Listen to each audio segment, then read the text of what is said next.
அரசு கள்ளர் பள்ளியை பள்ளி கல்வித்துறையோடு இணைப்பதை கண்டித்து கண்டன போராட்டம்.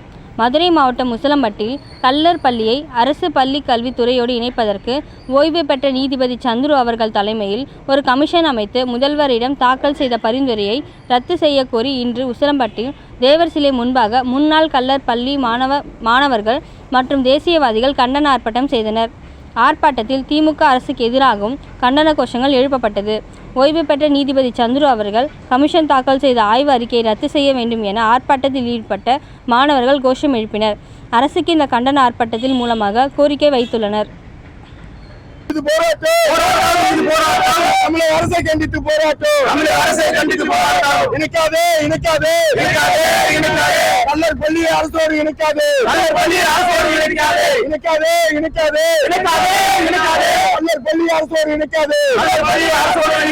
போராட்டம் இது போராட்டம்.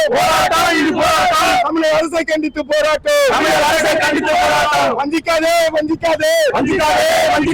கள்ளர் மக்களை வஞ்சிக்காதே.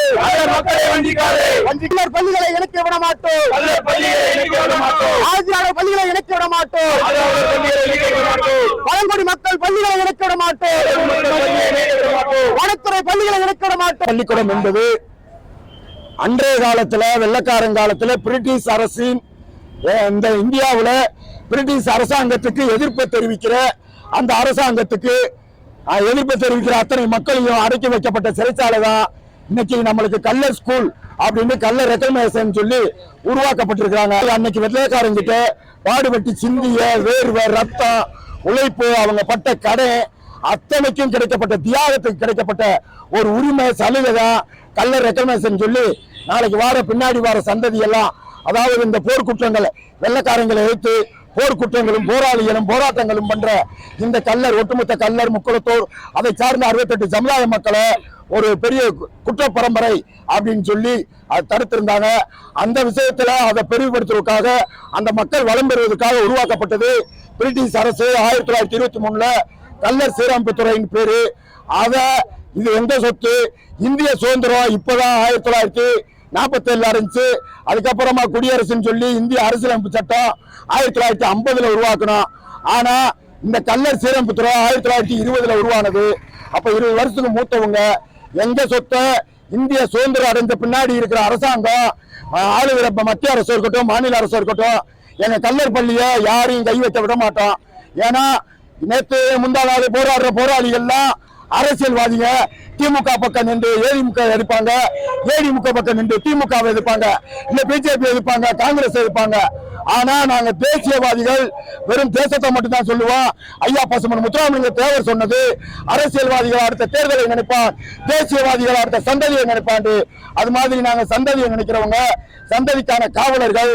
அதனாலதான் நாங்க 14 ஆண்டா முடிகாணிக்க தெய்வாதீன முடிகாணிக்க இந்த கள்ளர் சீரமைப்பு உருவாக காரணமா இருந்த பெருங்காமநல்லூர் வீர தியாகிகளுக்கு தேசிய தியாகிகளுக்கு முடிகாணிக்க செஞ்சு வரோம்.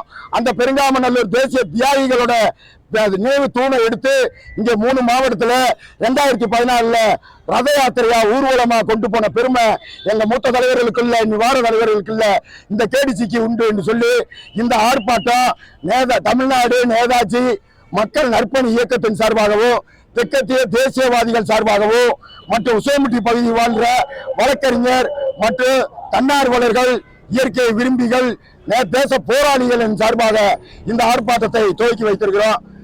இந்த ஆர்ப்பாட்டத்திற்கு வந்தவங்க கள்ளர் பள்ளி 1920 ஆண்டு பெருங்காமலூர் ரேகை சட்டத்தை குற்ற பழங்குடி சட்டத்தை எதிர்த்து போராடி இன்னுயிர் நீத்த 16 வீர தியாகிகளின் நினைவாக கொண்டு வரப்பட்டது.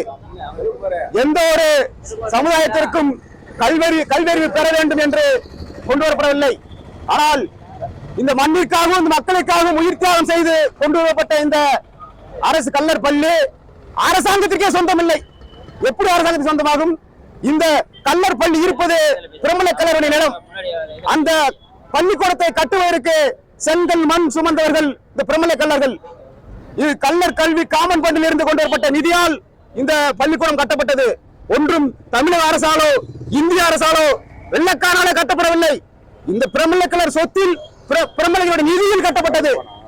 குறிப்பாக இன்று சக்கானூர் அரசு கள்ளர் பள்ளி 15 ஏக்கர் நடு சிட்டிக்குள்ள இருக்கு. இன்னைக்கு வித்தா அது இன்னைக்கு 15,000 கோடி. இதெல்லாம் சுரண்டுவதற்கு தான் இந்த தமிழக அரசு திட்டமிட்டுள்ளது. ஓய்வு பெற்ற நீதிபதி சந்திர அவர்கள் தனிநபர் கமிஷன் எதற்காக போடப்பட்டது? எதற்காக அவர் அறிக்கை சமர்ப்பித்தார் என்று கேள்வி எழுப்பினால் அது பதிலில்லை. திருநெல்வேலி நடந்த பள்ளிக்கூடத்தில் நடந்த மாணவர்களுக்கு நடந்த அந்த சண்டையில் தான் இந்த கமிஷன் போடப்பட்டுள்ளது. மாணவர்களுக்கு எதற்கு சாதிய சிந்தனை வந்தது? எதனால் இந்த பிரச்சனை வந்தது? இதற்கு தீர்வு என்ன என்றுதான் இந்த தனிநபர் கமிஷனுடைய வேலை. ஆனால் அவரு மதுரை, தேனி, திண்டுக்கல் மாவட்டத்தில் இருக்கின்ற அரசு கல்லர் பள்ளியில் வந்து இதுவரை எத்தனை சாதிய சண்டைகள் வந்தது? சாதிய பிரச்சனை எவ்வளவு வந்தது என்றால் ஜீரோ விழுக்காடு தான் சாதிய பிரச்சனை இருக்கிறது. குறிப்பாக பிரபல கல்லர் வாழ்கின்ற பகுதியில் எந்த ஒரு சாதிக்கு எதிராகவும் எந்த ஒரு பிரச்சனையும் இதுவரை நடந்ததில்லை. இந்த தமிழக உளவுத்துறையும் தமிழக காவல்துறைக்கு நல்லா தெரியும். பிரபலக்கர் எங்க வாழ்றானோ அங்க வாழ்கின்ற மற்ற சமுதாயங்களுக்கு காவல்காரனாக பாதுகாவலனாக தான் இருப்பானே தவிர ஒரு நாளும் அவர்களுக்கு எதிராகவோ அவர்களுக்கு ஒரு பாதிப்பை ஏற்படுத்தும் விதமாகவோ இருக்க மாட்டான். ஏனென்றால் இவன் ரத்தத்திலே மற்றவர்களை பாதுகாக்க பிறந்தவன், இந்த மண்ணையும் மக்களையும் காக்க பிறந்தவன். எனவே இந்த கல்லர் பள்ளி தமிழக அரசோடு தமிழக பள்ளி கல்வித்தோடு இணைப்பதை இத்தோடு கைவிட வேண்டும். இனிமேல் எப்போதும் இந்த கல்லர் பள்ளியை நீங்கள் தொடுவதற்கு ஒரு எண்ணம் கூட வரக்கூடாது. அது